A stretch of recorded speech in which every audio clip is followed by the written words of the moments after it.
Far out in the middle of the Pacific Ocean sits one of the most isolated places on Earth, a tiny island with a secret that's baffled experts for centuries. Easter Island, a land of windswept cliffs, endless ocean, and hundreds of towering stone faces staring into nothingness.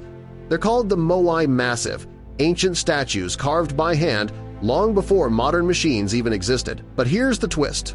No one really knows how they were built or why. When European explorers first set foot here in the 1700s, they found a land stripped bare, no trees, no animals, and a mysterious people who seemed to live in the shadow of their own past. Who were the builders of these giants? How did they move stones weighing more than a jet airplane across miles of rugged terrain?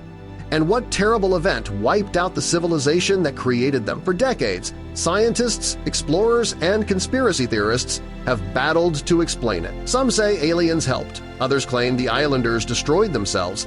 But now, new discoveries may have finally cracked the code, and what they reveal about the fall of Easter Island will leave you stunned. But before we start, can we get 1,000 likes for this video? Smash the like button, subscribe to our channel, hit the notification bell so you won't miss our upcoming stories. Scientists have finally cracked the Easter Island mystery, and no one expected this solution. After centuries of speculation about how the island's ancient people managed to move nearly 1,000 colossal stone statues, each weighing up to 80 tons across miles of rugged terrain, scientists say they've cracked the code. The answer? The statues walked themselves there. Using a mix of physics, 3D modeling, and some prehistoric ingenuity, researchers at Binghamton University and the University of Arizona confirmed that the island's iconic Moai statues didn't need aliens, magic, or massive manpower to move just a few ropes and some rhythm. New findings suggest that the Moai statues of Easter Island weren't dragged, but walked across Easter Island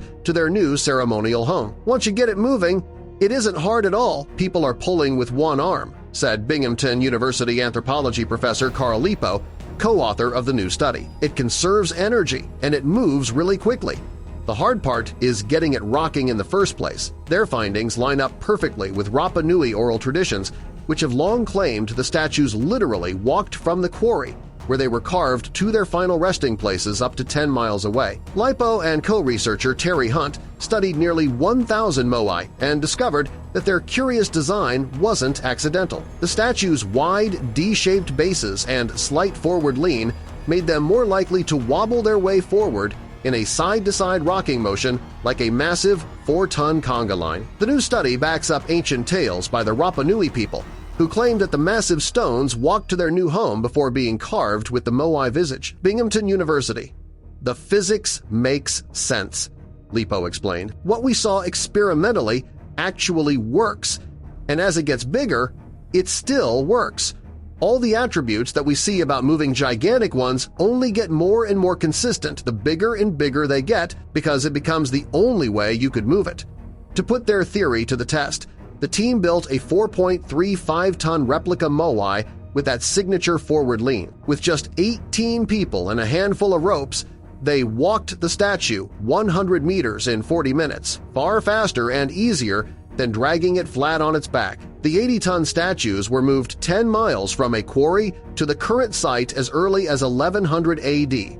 The evidence doesn't stop there. Easter Island's mysterious network of Moai roads, long thought to be ceremonial, now appears to have been functional, built specifically to guide the walking giants to their platforms, or ahu. Every time they're moving a statue, it looks like they're making a road.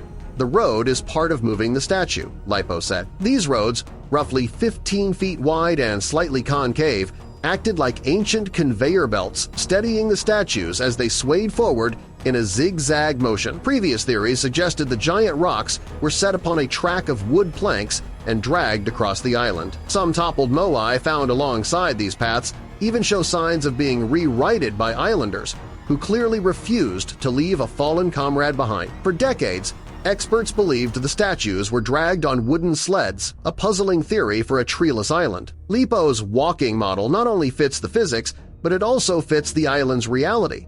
It shows that the Rapa Nui people were incredibly smart. They figured this out. They're doing it the way that's consistent with the resources they have, so it really gives honor to those people, saying, look at what they were able to achieve, and we have a lot to learn from them in these principles. As for anyone still clinging to old theories, LiPo has a challenge. Find some evidence that shows it couldn't be walking, because nothing we've seen anywhere disproves that. In fact, everything we ever see and ever thought of keeps strengthening the argument.